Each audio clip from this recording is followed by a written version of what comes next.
Nienjana roa nitady teo amin'ny Naina Andriantsitohaina sy Rivo Rakotovao nandritra ny fivoriana izay natao teny amin'ny Ceni omaly. Ho an'ny Naina Andriantsitohaina manokana dia ohatran'ny mamy miantso polisy i Rivo Rakotovao. Ho an'ny Rivo Rakotovao manokana dia ohatran'ny manao resan-jazakely sy manao resak'olomamo i Naina Andriantsitohaina. Nandray anjara fitenenana omaly Andriamatoa Rivo Rakotovao makasika ny neutralité de l'administration. Nanararaotra ny resaka mivantana tamin'ny Ceni nampita hafatra manoloana ny tsy fanarandalana maro samihafa nandritra ny fifidianana ny fanesesy indrindra fa tamin'ny fifidianana sombam-bahoaka izay natao voatsy teo iny. Mba ifanametraka fitoriana ihany ny avy tao amin'ny fanoherana hoy Rivo Rakotovao fa tsy nahinona feo ny Ceni sy ny HCC. Nametraka fanontaniana mivantana tamin'ny Ceni izy hoe mba inona ny fanapa-kevitra ny raisin'ny Ceni nanoloana ireny fitoriana napetrakin'ireo avy tamin'ny fanoherana makasika ny tsy fanarandalana izay nataon'ny mpomba fitondrana fa indrindra fa ireo kandida mpanjakana. Satria mantso izy tsy nahita action ny raisin'ny Ceni na HCC manoloana ny fitoriana izay napetraka miaraka mipirofo amin'ny horonan-tsary, horonan-peo sy ny sary maro samihafa. Tsy nahinona feo ny Ceni sy ny HCC. Mba inona ny fanapan-kevitra ny raisin'ny Ceni nanoloana izany sao de izay avy aty amin'ny fanoherana ho izy no tsy naharaka ny fanapan-kevitra izay noraisina. Ny zavatra tsikatra hita fa manararaotra ny fahanginan'ny Ceni sy ny HCC ny mpanaradian'ny fitondrana satria tsy miteny ny Ceni, tsy miteny ny HCC dia minia manitsakitsaka sy manimbazimba ny lalàna mifehy fifidianana izy ireo. Toy ny hoe ny mpiasa-mpanjakana mitanila amin'ny kandida mpanjakana irery ihany. Ny kandida miaradian'ny fitondrana minia mampiasa olo-mpanjakana, mampiasa fitaovam-panjakana sy ny maro hafa. Mba inona ny action raisin'ny Ceni na fanapan-kevitra mifandraika amin'izay tsy fanarandalana izay. Resaka neutralité d'administration ity tamin'ny Fanirisoa Ernaivo mananao intérim dia ozy izy ny président Ceni sy ny président ny HCC tamin'izany président tena arovanao dia neutralité de l'administration. Misy andingadingany ihany ministra tery tao fa izay no mipakitokana. Enitsika nefa vitsy mikitrana irery chef district drenne ty directeur rehetrarehetra ty ministre angamba ono manao amin'izay tsy mitazona izay neutralité de l'administration zay. Inona mba anatsarany Ceni an'izany satria dia enombenombeny ary izay atao mpanohatra dia nitoro tokoa fa miandro izay miandraka androany hoe nanahoana le fitoriana tamin'ny législatif amin'ireo olona tsy manara-dalàna ireo. Any birao-mpanjakana no apetraka ny fisy dia ny Ceni miaratsika raha nitenenareo fa dia jesy nahely mihitsy ho inona mba nitenenareo na azonareo ny raisina mba hanatsarana zay hanasazianan'ireo olonareo satria viravirain'ireo olonareo mifidianana miezaka tsika eto na tsy mitovy frena mba hanatsarana le izy nefa rehefa mandeha fifidianana dia eny foana. Iny lehibe mpokotany chef district miaratsiny misy avako izy ireo fa teny mpiany député mpanao politika tsy raha manahy fa reo tompona ndraiky tamin'ny fanjakana inona ny azonareo atsaraina tompo président satria dia manahirana lasolare izay manohatra foana no miteny nefa dia raha malana gozony drene.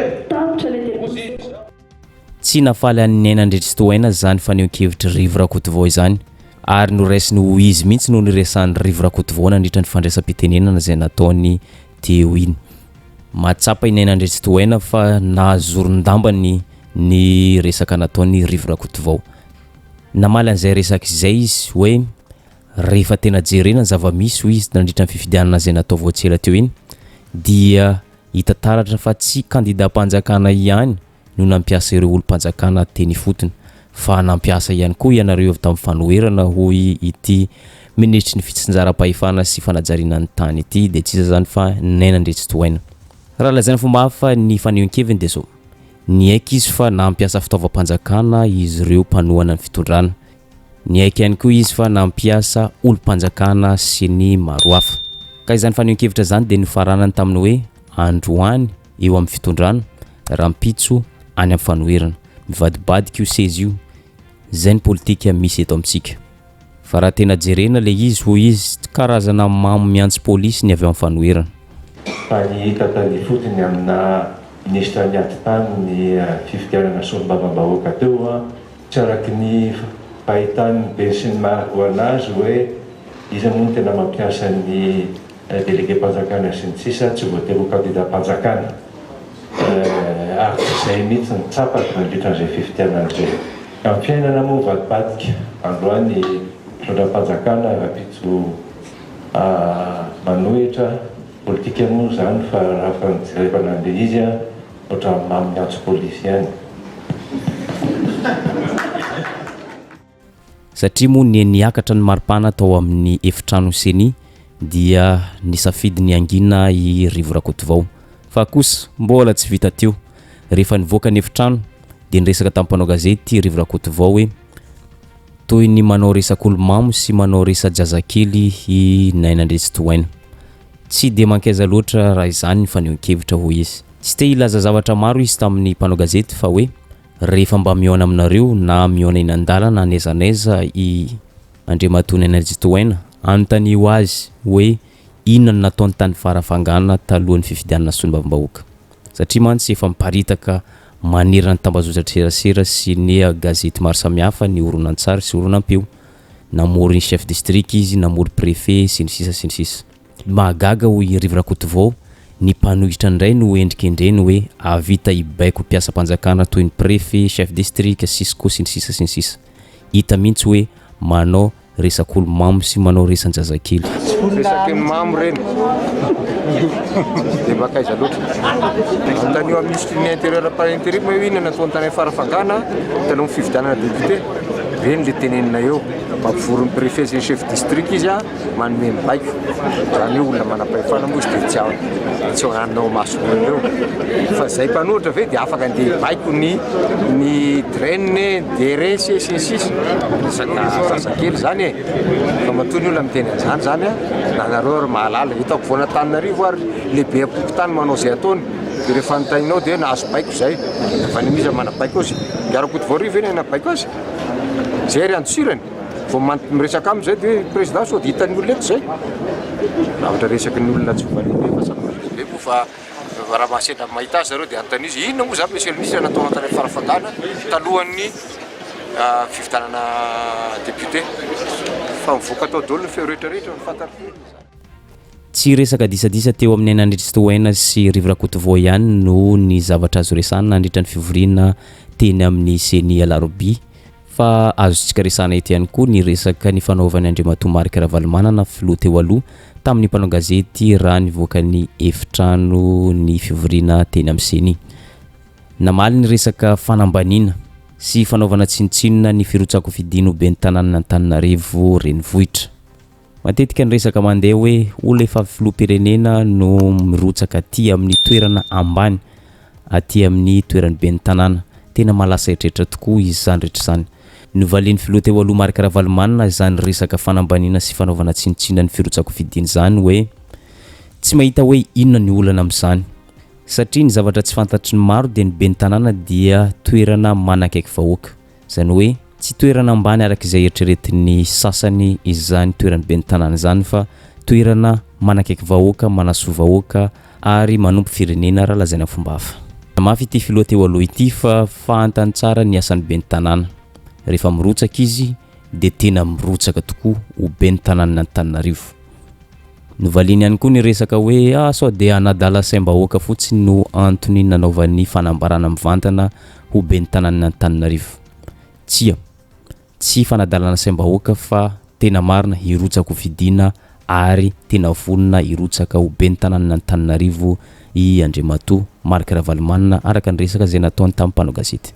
Fatany napetraka président hoe efa président de la république ianao nefa miverina ho be ny tanàna ka ny olana amin'izany vao miary tena manompo voaka dia raha malala situation misy na Madagascar tsy mampanina mihitsy zany tena ampinoko misy nanaovana lisy fa tsy ihany fifidianana lehibe sy manana maizy azy hoa ty fifidianana ity satria zay le premier magistrat de la ville zay natao hoe métier du maire asan'ny maire zany zay zany zany tena mampisika voagasy fantatro tsara io asana maire io tsy mitroka zany fa tena fa mirotsaka dia rotsaka fa tsy mialala zany maty reo voaka zay le resaka mandeha tselo zany teny hirotsaka ho be ny tanàna Antananarivo ao miaraka no mpanontsaina zay matahotra nareo satria mandeha zay resaka zay.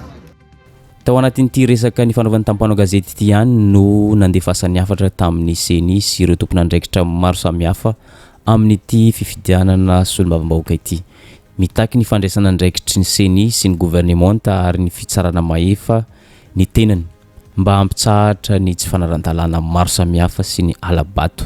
Fanampizay, tokony fifidianana tsy manilika ny kandida sy manaradalana mba ho hita taratra hoe fifidianana ho an'ny rehetra, tsy misy ankanavaka ity fifidianana ben'ny tanàna manerana ny nosy ity. Manoloana zany resaka fanilihana kandida zany dia nandray fitenenana ny Tale Général Foibe ny fitantanana ny hetra na DGI i Andriantsitohaina Germain. Tsy tokony ho hisy ny fanilihana kandida ho izy, indrindra fa avy aty aminay mpisahana ny fitantanana ny hetra ary tsy hanome baiko anizaniza amingana ny kandida ho ben'ny tanàna ao ho izy. Raha toka sanatry misy ny fanilihana kandida, misy ny fanasarotana ny fahazahoana taratasy mahakasika ny hetra, dia afaka miantso azy mivantana ary mametraka zay fitarainana zay fa tonga de hovahana izany rehetra zany. Arak'izany manome toky ny Tale Général ny Foibe fitantanana ny hetra fa tsy hisy ny fanilihana ny kandida, indrindra fa mahakasika ny fandoavan-ketra, indrindra fa mahakasika ny taratasy ilaina amin'izany. Za dia saky ny tena aminareo fa tsy misy zany hoe miandry baiko avy aty amin'ny DC na avy any amin'ny mitra, tsy misy zany. Mbola veriko eto tsy misy zany ary afaka miantso azy mbola manana olana amin'izay hoe ianao Andriantsitohaina Tale Généraly dia tsy manome baiko na azo omena ihany na tsy omena ny kandida aminy. Fa ny mahakasika manokana zany dia ny toerana zay ilatsahanao sy ny toerana zay andoavanao hetra dia samy hafa. Responsabilité any ireo lehibe ny voketra zany fanomezana régularité fiscale zany.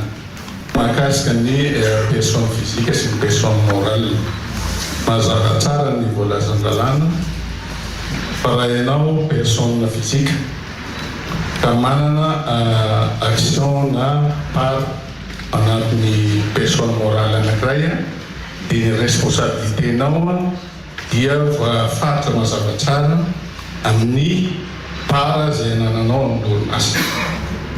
Tsy manala ny adidy nao anatin'ny orinasa ma personne physique anao satria ianao dia mazava tsara fa dia actionnaire na associé ao anatin'ny orinasa. Ankoatr'izay, nanamafy Dama Arsène Andrianarsedo filohan'ny Ceni nilaza izy fa ny tanjona amin'ity fifidianana ben'ny tanàna ity dia ny ampiakatra ny tahany fandraisana anjara, indrindra fa ny mpifidy, miantoka ny filaminana lavitra ny korontana, fisorohana ireo tetika maloto na tetika anao osoka na alabato amin'ity fifidianana ity sy ny maro hafa.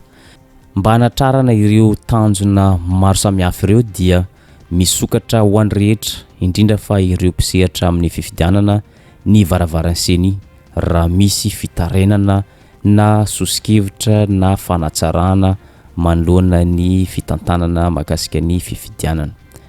Arak'izany mampiseho ny Ceni fa vonona anaradalana ary vonona anafay ireo tsy manaradalana amin'ity ndray mitoraka ity.